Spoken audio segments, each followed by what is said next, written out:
Olá, irmãos, a paz do Senhor Jesus, tudo bem com vocês?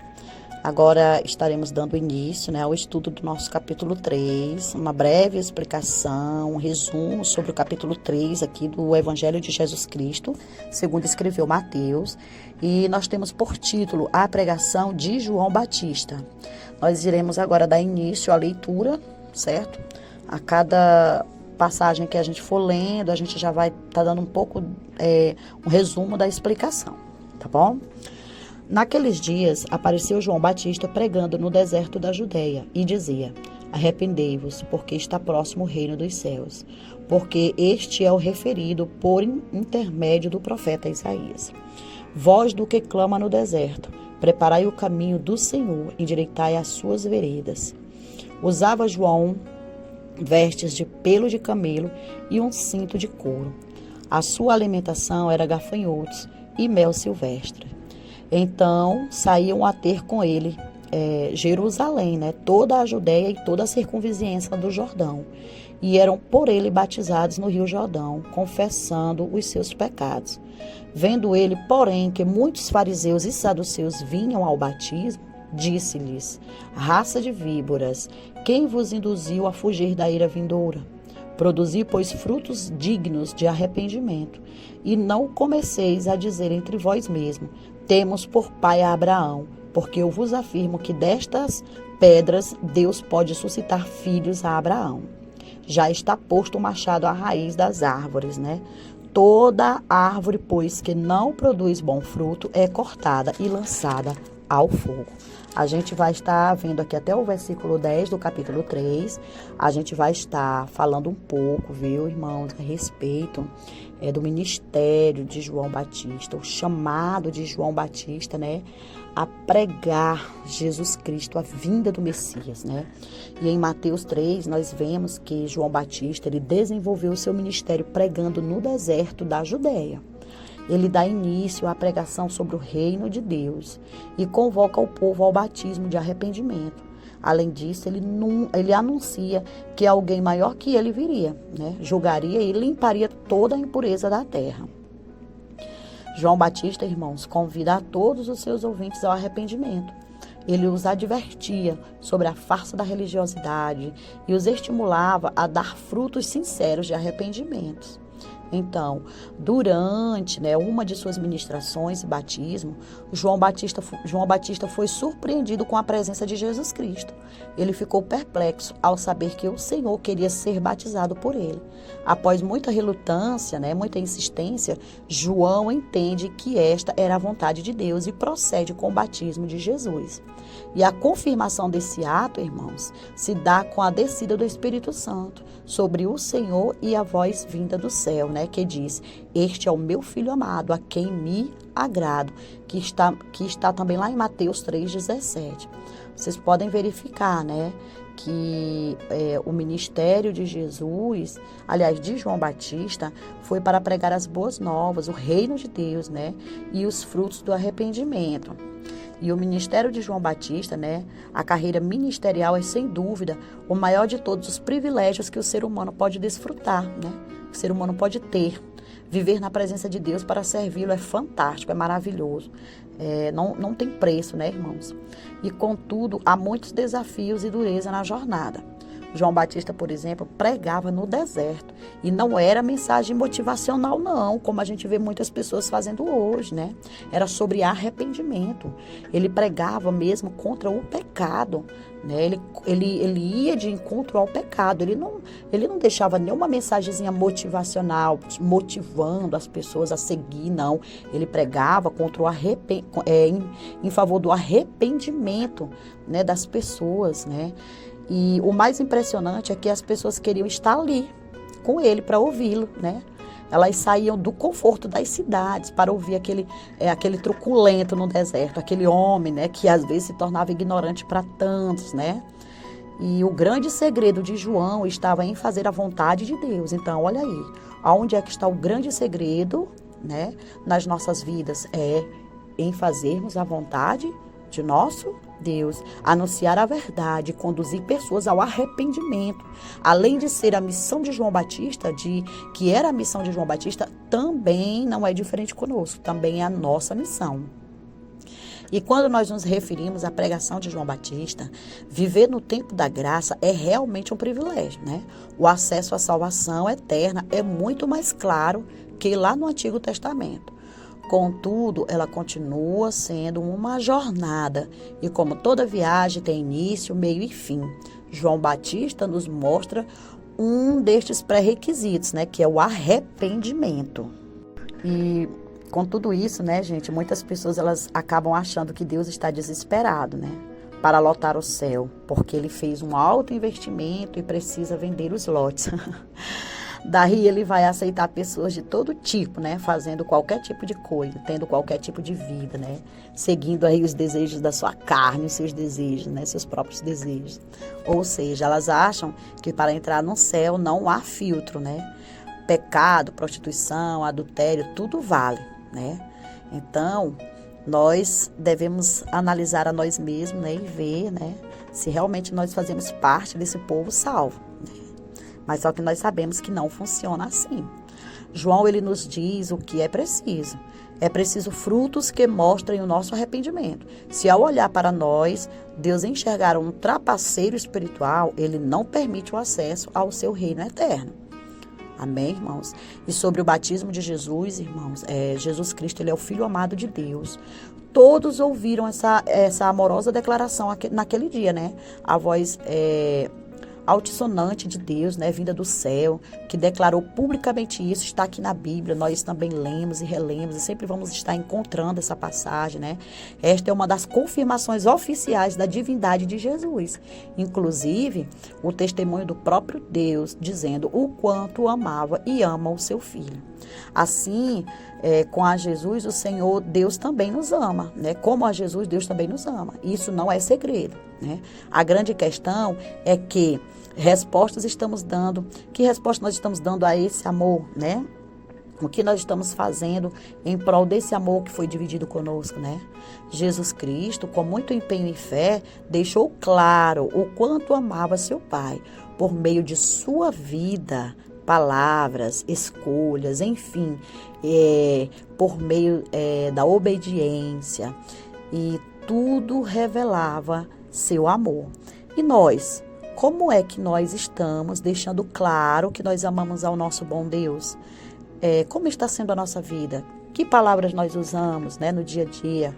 Quais são as escolhas que nós fazemos? Será se realmente nós estamos sendo obedientes à vontade do Senhor? Será se essa verdade revelada em nós, que é a palavra dele, nós estamos guardando no nosso coração, nós estamos praticando ela? Será? Então é algo que nós devemos, né, todos os dias nos autoanalisar, né? E que nós também sejamos assim, né? O nosso amor por Deus e por sua palavra não precisa ser segredo para ninguém. Nós temos que fazer como João Batista fez. Pregou a verdade, né? Ele pregou o reino de Deus. Ele pregava sobre os frutos do arrependimento. E nós também temos que fazer a mesma coisa, deixar claro para todos o quanto você ama a Jesus, e você verá o quanto vai se surpreender com o resultado. Mas que esse claro que você venha deixar não fique só nas suas palavras, mas que fique nas suas ações, nas suas atitudes, no seu viver, no seu andar, porque isso sim verdadeiramente é adorar a Deus, né? Glorificar e ser grato pelo seu grande amor, né, irmãos? E aqui, irmãos, eu aprendo muito com o testemunho também de João Batista, né? Pela forma como ele era destemido, como ele pregava, né? Jesus, o reino de Deus, o arrependimento, como ele ia assim, ele ia contra o pecado, ele não temia, ele não se importava quem ele ia agradar ou deixar de agradar. E por isso João Batista acabou, né, perdendo aí a sua vida, né? Recebendo uma morte bastante triste, mas que ele não voltou atrás no seu ministério, né? Na escolha que Deus fez. Enquanto que muitos Deus chama, Deus tem trabalhado, Deus entregou um lindo ministério, chamou para a obra, mas ele teme por medo de magoar as pessoas, né, pelas posições sociais que elas ocupam, pelos valores, né, que elas têm no meio da sociedade, e às vezes temem de pregar a verdade por medo de machucar o irmão, quando na verdade esse é o verdadeiro amor do crente, é pregar a verdade para não ver o seu irmão ir para o inferno. Pregar os frutos de arrependimento, pregar o reino de Deus, a verdade do Senhor, que é única, né? Ela é imutável e ela está contida aqui nesta biblioteca de 66 livros, que quando você começa a ler, Deus começa a te revelar grandes coisas, né? Coisas ocultas que nós não sabíamos, que a gente ainda não sabe de muitas coisas, mas que a gente se maravilha ao ver, né, as bênçãos, o amor, o grande amor e a misericórdia de Deus sobre as nossas vidas. E agora nós iremos dar continuidade à nossa leitura do capítulo 3, agora do verso 11, que tem por título: João dá testemunho de Cristo. Olha só. Eu vos batizo com água para arrependimento, mas aquele que vem depois de mim é mais poderoso do que eu, né? Cujas sandálias não sou digno de levar. Ele vos batizará com o Espírito Santo e com fogo. A sua pá ele a tem na mão e limpará completamente a sua eira. Recolherá o seu trigo no celeiro, mas queimará a palha em fogo inextinguível. Olha só, irmãos, né? O que vai acontecer aqui nesse verso 11 e 12. E sem falar, irmãos, que antes de nós passarmos, que eu esqueci de deixar lá atrás, mas antes de passarmos para o terceiro capítulo, que nós já estamos nele, né? Há um assunto que nos convém examinar, né? Que é o segundo capítulo lá, que a gente terminou de sair dele. Capítulo de Mateus, né, que conclui quando Jesus é ainda um menino, certo? E o terceiro capítulo se abre quando Jesus já é um homem de 30 anos. Está lá em Lucas 3:23. Quer dizer, entre os dois capítulos há uma parêntese, né, de 30 anos silenciosos, né? A que se deve isto, gente? O que ocorreu durante esses 30 anos? Jesus veio para ser o Salvador do mundo e durante 30 anos nunca viajou muito mais longe, né, que as últimas casas do povo em que vivia, na Palestina, exceto para a Páscoa, quando seus pais o levavam a Jerusalém, né? Sem falar que ele morreu, né, quando tinha 33 anos. E desses 33 anos, 30 os passou ignorado em Nazaré. Olha só, gente. Para dizer, né, ou de outra maneira, fez 11 avos da vida de Jesus, né? Transcorreram no Nazaré, né? E o que aconteceu durante esse tempo? Jesus, ele cresceu até chegar à sua idade adulta, em um bom lar.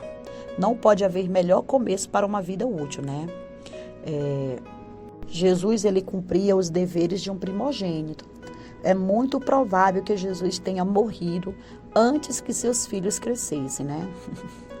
Possivelmente tenha sido bem mais velha que Maria quando se casaram. Aliás, José, gente, viu? Desculpa aí.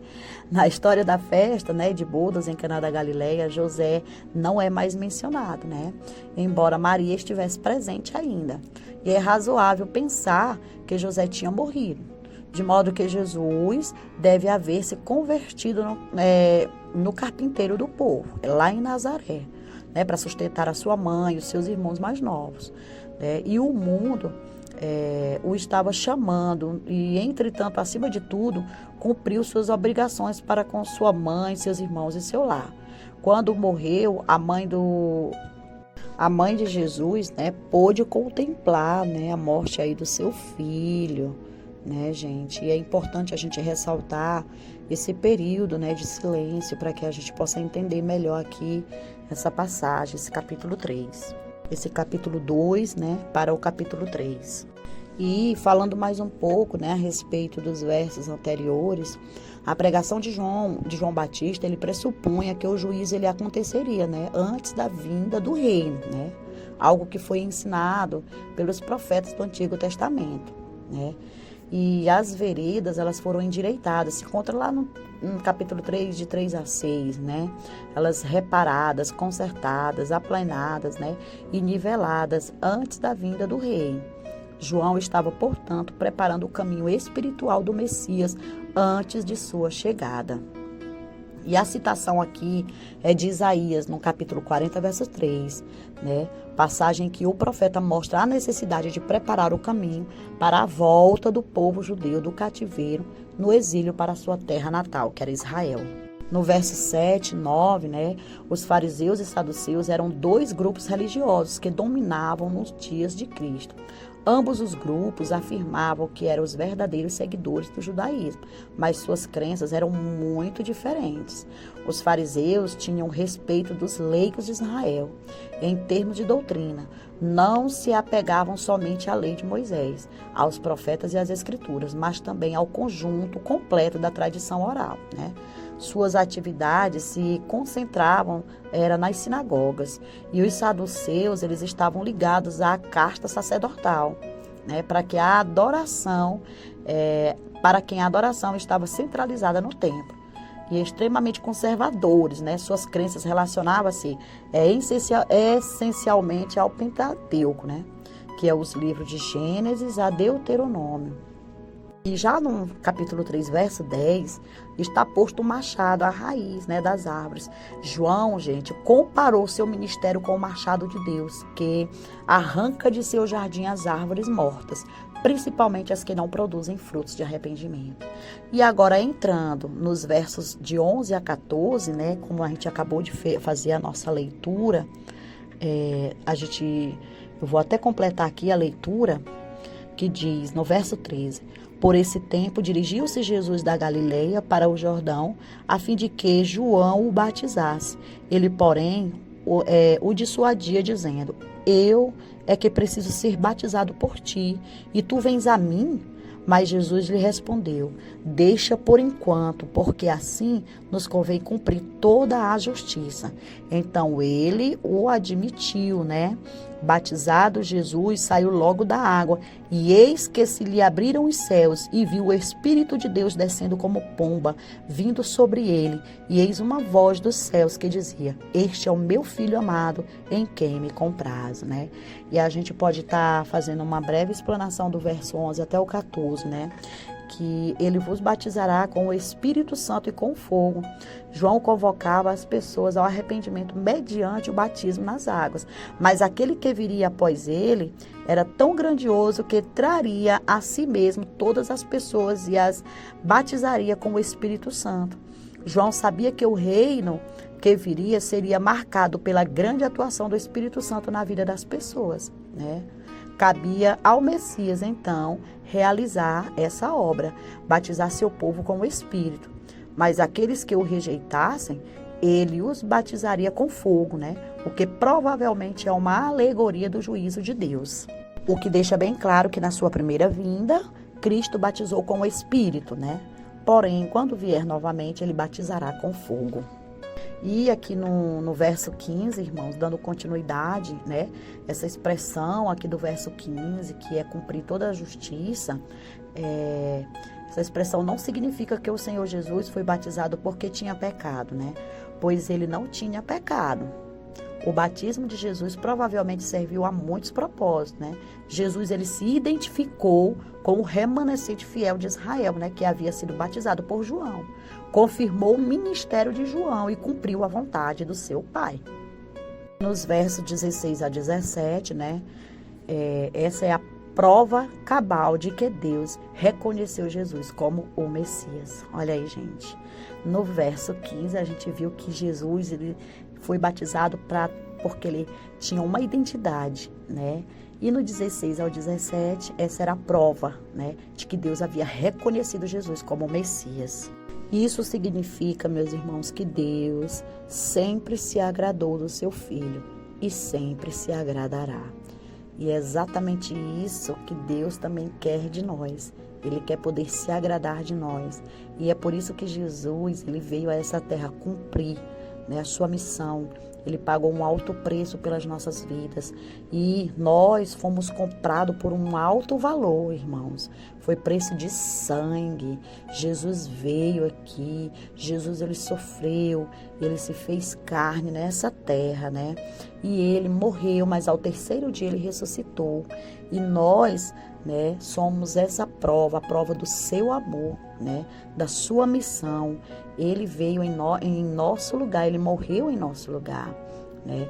E porque ele tomou essa atitude, hoje nós estamos aqui, né? Nós estamos na presença dele, a misericórdia dele tem durado, né, sempre em nossas vidas. E aqui, irmãos, eu quero finalizar este estudo, esse breve estudo, este resumo do capítulo 3 aqui, do Evangelho de Jesus Cristo, segundo escreveu Mateus, certo, irmãos? Para que a gente ouça um pouco, entenda um pouquinho, né? Porque às vezes a gente lê e não entende muita coisa, mas aí a gente estuda, ouve junto, prepara algumas coisas juntos e a gente acaba entendendo, né? Como foi a trajetória de Jesus, né? Assim que veio para o Jordão, recebeu o batismo. Então, meus irmãos, eu quero desejar a vocês uma ótima tarde, que Deus alcance cada um de vocês com a sua grandiosa misericórdia e amor, e o meu beijo no coração de cada um de vocês. A paz do Senhor, fiquem com Deus.